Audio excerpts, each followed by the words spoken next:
বছরের প্রথম শীতের শুরুতে আজকে মা বানাচ্ছে স্পেশাল কফি।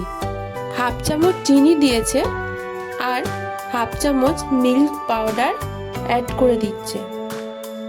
এবার কফি পাউডারটাও অ্যাড করে দিচ্ছে। 2 চামচ লিকুইড মিল্ক অ্যাড করে খুব ভালোভাবে মিশ্রণটা তৈরি করছে। তাতে হালকা হালকা বাবেলসও হচ্ছে। এবার গরম করা লিকুইড মিল্কটা এর মধ্যে অ্যাড করে দেবে। এবার ওপর থেকে হালকা করে কফি পাউডার ছড়িয়ে দেবে। আমার দিদির দেওয়া এই কফি মাগগুলো আমার দারুণ পছন্দ হয়েছে, আর কফিটাও কিন্তু অসাধারণ টেস্ট হয়েছে। আপনারাও এইভাবে একদিন বাড়িতে কফি বানিয়ে নিন।